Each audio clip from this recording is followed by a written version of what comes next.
বিদায় খুবই কষ্টের আর নানা নানির ভালোবাসা পাওয়া খুবই ভাগ্যের ব্যাপার।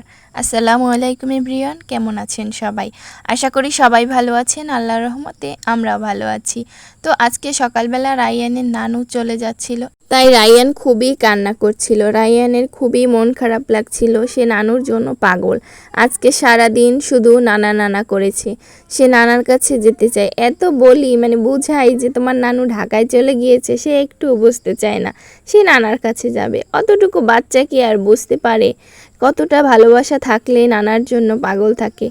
এই তো আর সকালবেলা থেকে আজকে প্রচুর পরিমাণে বৃষ্টি হয়েছিল। বর্ষার সিজনে একটু বৃষ্টি হয়, আবার বৃষ্টি থামে, আবার রোদ উকি দেয়, আবার কিছুক্ষণ বৃষ্টি হয়, আবার কিছুক্ষণ পর রোদ উকি দেয়। বৃষ্টি হওয়ার পর আকাশটা দেখতে এত সুন্দর লাগে, আপনাদেরকে আমি দেখাবো। আমি একটা ভিডিও করে রেখেছি। তো এই যে গমের আটা দিয়ে আমি রুটি বানিয়ে নিয়েছি। এরপর এই রুটিগুলো দুধ আর চিনি দিয়ে এভাবে ভিজিয়ে খেতে বেশ মজা লাগে।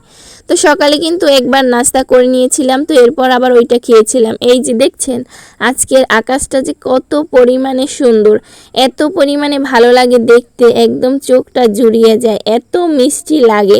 আর এই যে দেখুন আমাদের গ্রামের উন্নয়ন, এখন পর্যন্ত আমাদের গ্রামের রাস্তাগুলো খুব ভালোভাবে ঠিক করা হয়নি, ইটের রাস্তা পর্যন্ত হয়নি, মাটির রাস্তাই আছে। এই যে দেখুন কত সুন্দর, ভালো লাগছে না? গ্রামের পরিবেশ ভালোই লাগে, তবে যদি এরকম রাস্তায় কাদা থাকে তাহলে কি ভালো লাগে বলেন? এই তো এরপর চলে আসলাম আজকের রান্না বান্না করতে। কিছুদিন যাবত তো একদম গরুর মাংস খেতে খেতে এখন আর কারোরই ভালো লাগছে না মাংস খেতে। তো আজকে এর জন্য রান্না করেছিলাম ডাল এবং শাকভাজি। এই যে এটা রান্না করেছিলাম মাসকলাইয়ের ডাল। তো ডালটা প্রথমে সিদ্ধ করে একদম খুব সুন্দর করে বেটে নিয়েছি। এরপর পেঁয়াজ আর রসুন একটু ভাজা ভাজা করে এরপরে এই যে বেটে নেওয়া ডালগুলো দিয়ে দিয়েছি। এই তো এরপর দিয়ে খুব ভালোভাবে কষিয়ে নিতে হবে। যত ভালো করে কষানো যাবে ততই খেতে ভালো লাগবে। এই তো কষানো হয়ে গেলে এরপর আমি ঝোলের পানি দিয়ে দিয়েছি, ডাল কতটা ঘনত্ব রাখবো। এর আগে একটু ধনিয়া পাতা দিয়েছি। এরপরে ডালটা হয়ে গেলে নামিয়ে নিয়েছিলাম, সেটা আর দেখানো হয়নি। এরপরে আজকে এই তো শাক ভাজি করে নিব।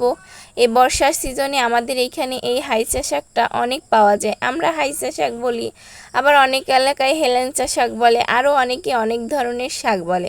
তবে এই শাকটা খেতে বেশ মজাই লাগে।